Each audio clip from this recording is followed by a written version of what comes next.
여러분 안녕하십니까? 뉴스데스크 제주입니다. 더불어민주당 제주도지사 후보로 확정된 오영훈 국회의원과 경선에서 탈락한 문대림 전 JDC 이사장이 원팀 구성을 선언하고 지방선거 승리를 다짐했습니다. 오영훈 후보가 국회의원직 사퇴를 공식화하면서 제주시 을선거구 보궐선거에도 관심이 쏠리고 있습니다. 김항석 기자의 보도입니다. 더불어민주당 제주도지사 경선에서 최종 후보로 선출된 오영훈 의원. 경선에서 탈락한 문대림 전 JDC 이사장과 함께 원팀을 선언하고 6일 지방선거에서 승리를 다짐했습니다. 특히 문 전 이사장 측 인사 등과 통합선대위를 구성해 도지사와 도의원 선거 모두 승리로 이끌겠다고 밝혔습니다. 독립통합선대위로 나아가지 않으면 제주가 겪고 있는 이 어려움을 극복해낼 수 없다고 생각합니다. 제주도민이 한마음 한뜻으로 윤석열 정부에게 요구할 건 요구하고 이 원팀의 중요성을 누구보다도 뼈저리게 느끼고 있는 그런 사람입니다. 그래서 한걸음에 달려왔고 오영훈 후보의 당선을 위해서 누구보다도 열심히 돕겠다는 말씀을 드리겠습니다. 오영훈 후보가 민주당 도지사 후보로 확정되면서 제주시 을선거구 보궐선거도 관심입니다. 오영훈 후보의 사직 처리가 언제 이루어지느냐에 따라 보궐선거 실시 시점이 확정되기 때문입니다. 사퇴 의사를 당 지도부에 밝힐 예정입니다. 그러면 빠르면 이번 주에 제출돼야 하지 않나 생각하고 있습니다. 이달까지 사퇴가 처리되면 보궐선거는 이번 6일 지방선거와 함께 실시되고 이후 처리되면 내년 4월로 미뤄집니다. 해당 지역구에서는 현재 더불어민주당 후보군 6명과 국민의힘 후보군 3명 등 모두 9명이 출마 의향을 밝힌 가운데 오 후보의 의원직 사직 처리 시점에 따라 보궐선거 대비 체제도 본격화될 것으로 보입니다. MBC 뉴스 김항섭입니다.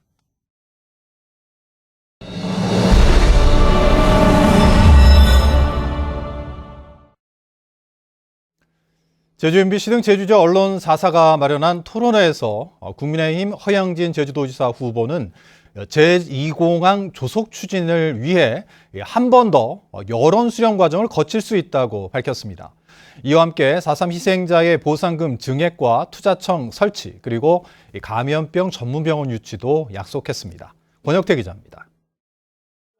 힘있는 집권 여당의 도지사가 되겠다며 출사표를 던진 국민의힘 허양진 후보. 경선 과정에서도 강조했던 제2공항 조속 추진에 대해 윤석열 당선인의 국정과제에도 포함됐다며 자신감을 나타냈습니다. 그러나 반대 의견이 높게 나타난 지난해 여론조사가 걸림돌이 될 수 있다며 또 다른 방식의 여론 수렴 가능성을 언급했습니다. 도민들하고 또 다른 의견 수렴 과정을 한 번 더 거칠 수 있는지 또는 중앙정부와 협의해서 어떻게 하는 것이 가장 바람직한지에 대해서는 많은 고민을 해야 될 사항이라고 봅니다. 네, 한 번 더 여론 수렴도 거칠 수 있다는. 4.3 희생자 보상금은 현재 9천만 원에서 1억 3천만 원 수준으로 증액하는 것에 시간이 걸리더라도 큰 문제가 없다고 밝혔지만 구체적인 방법은 제시하지 않았습니다. 또 대통령 당선인께서 이걸 확실히 알고 있는 그런 내용입니다. 그러니까 큰 걱정 안 해도 되는데 중앙정부를 이제 어떻게 설득하느냐, 또 기재부라든지 행안부의 설득을 하는 논리가 절대적으로 필요하다고 봅니다. 행정이나 의회 경험이 없는 정치 신인이라는 우려에 대해서는 정책통이라는 점을 내세우며 우려를 불식시키겠다는 입장을 밝혔습니다. 제주도 종합개발계획을 수립을 한 적이 있습니다. 그때 내가 총괄간사하면서 어레인지를 조정 역할을 다 기획 조정을 했고 또 연구원장도 했고, 그리고 이제 대학에 있으면서도 이제 학생들의 취업 문제라든지 진로 문제 또 뭐 교육 행정 문제 이것들도 하는 경험이 있고.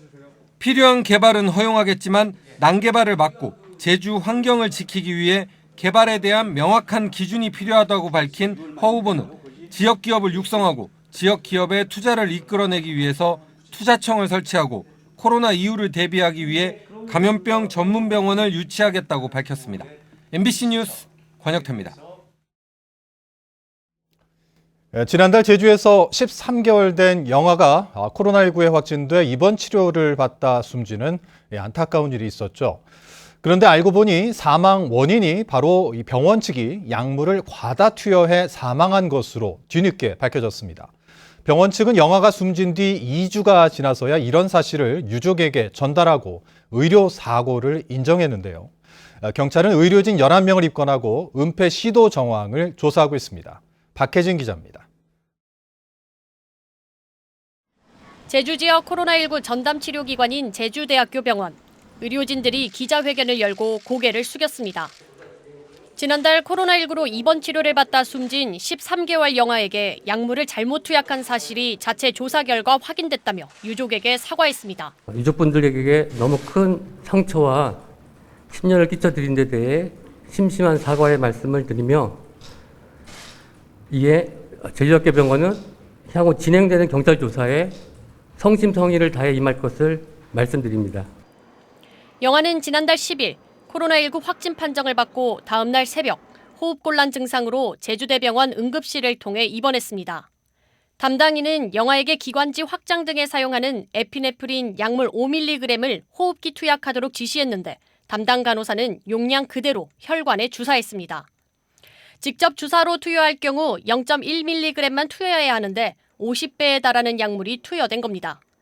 결국 영아는 투약 당일인 12일 숨졌습니다.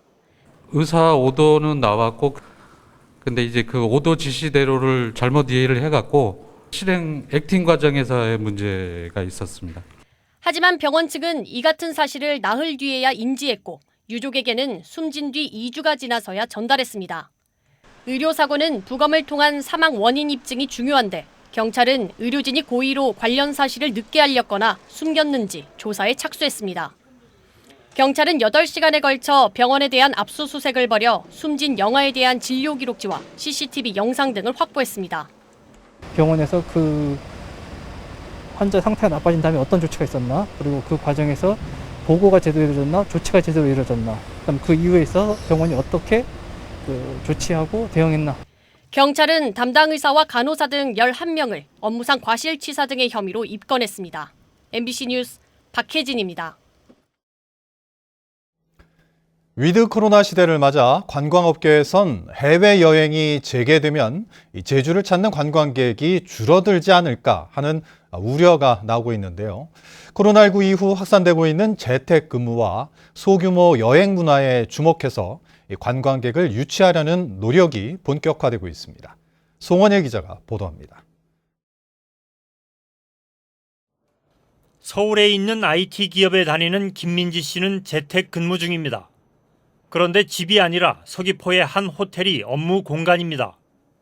휴가지에서 일도 하고 휴가도 즐긴다는 뜻의 워케이션을 하고 있는 겁니다. 환경도 너무 조용하고 깔끔해서 집에서 업무하는 것보다 훨씬 좀 집중도 잘 되는 것 같아요. 그리고 뭐 관광도 하고 하면서 좀 기분 전환할 수 있는 게 이제 좀 크게 직장인한테는 좋은 메리트인 것 같아요. 산과 바다가 있는 깨끗한 환경에서 다양한 체험 활동을 할 수 있다는 것이 제주가 갖는 장점입니다. 퇴근과 동시에 앞에 여행객이 되어서 바닷가도 가시고 여가 시간을 충분히 누리실 수 있다고, 그게 큰 장점이라고 생각합니다.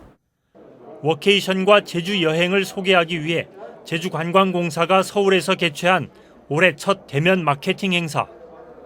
IT 분야 스타트업 등 120여 개 업체에서 220여 명이 참가해 높은 관심을 보였습니다. 제주는 지리적으로는 멀리 떨어져 있을지 몰라도 창의적인 인재들이 몰입해서 일할 수 있는 환경 측면에서는 굉장히 강점을 가지고 있다고 보고요. 제주관광공사는 마을 여행 브랜드인 카름스테이와 다양한 체험 활동을 즐길 수 있는 워케이션 지원책을 홍보했습니다. 저희 공사는 카름스테이라든지 제주 웰리스 여행지라든지 그리고 이런 여가 액티비티 활동을 패키지로 묶어서 이들에게 좀 집중 지원할 계획이 있습니다. 코로나19 이후 달라진 일상과 함께 일하면서 여행도 할 수 있는 제주가 새로운 여행의 명소로 주목받고 있습니다. MBC 뉴스 송원일입니다. 제주에서는 어제 코로나19 신규 확진자 846명이 발생했고 오늘 오후 5시까지 584명이 확진 판정을 받아 이틀 연속 1000명 이하의 확진자 수를 기록했습니다. 제주 지역 누적 확진자 수는 22만 1000여 명으로 5,700여 명이 재택 치료를 받고 있습니다. 도내 위중증 환자는 5명이며 90대 확진자 1명이 숨지면서 제주 지역 코로나19 누적 사망자는 161명으로 늘었습니다. 코로나19 특별 입도 절차가 2년 만에 중단됩니다. 제주도는 거리두기 해제와 의료체계 전환에 따라 다음 달 1일부터 공항 워크스루 선별진료소와 공항만 발열감시 시스템 운영을 중단하고 제주 입도 유증상자에게 검사를 의무화한 행정명령 고시도 폐지한다고 밝혔습니다. 또 제주도는 가정의 달을 맞아 모레부터 다음 달 22일까지 3주 동안 노인 요양시설에서 대면 접촉 면회를 한시적으로 허용합니다. 원희룡 국토부 장관 후보자가 제주도지사 시절 업무 추진비를 횡령했다는 의혹이 제기됐습니다. 더불어민주당 소병훈 국회의원은 원 후보자가 재작년 1월부터 1년 6개월 동안 제주 시내 고급 일식집에서 30여 차례 법인카드로 업무 추진비를 쓰면서 인원수를 부풀려 횡령한 의혹이 있다고 주장했습니다. 소 의원은 4인 예약밖에 되지 않는 해당 식당에서 18명이 식사한 것으로 기재하고 여러 번 외상을 한 사실도 확인됐다고 밝혔습니다. 이에 대해 원희룡 후보자 측은 관련 내용을 확인해 보겠다고 답변했습니다. 어제 오후 3시쯤 서귀포시 범섬에서 외국인 5명이 고립됐다는 신고가 해경에 접수됐습니다. 해경은 이들을 연안 구조정으로 구조하고 찰과상을 입은 1명은 구조대에 응급처치를 받았다고 밝혔습니다. 해경 조사 결과 이들은 카약 넉 대를 타고 서귀포시 법한포구에서 출발해 범섬으로 가다 한 대가 파도에 뒤집혀 강풍과 거센 조류에 고립된 것으로 파악됐습니다. 제주 지역 시민단체와 아이쿱 생협 2호 마을 해녀들은 제주시 2호 해수욕장에서 기자회견을 열고 미세 플라스틱 저감을 위한 대책을 마련하라고 촉구했습니다. 이들은 제주에서 해마다 6만 톤이 넘는 플라스틱 폐기물이 발생하고 있지만 재활용 비율은 15%에 머물고 있다고 지적하고 바다로 흘러들어가는 미세 플라스틱을 줄이기 위한 시민 참여와 행정당국의 정책 마련이 필요하다고 요구했습니다. 뉴스데스크 제주를 마칩니다. 시청해주신 여러분 고맙습니다.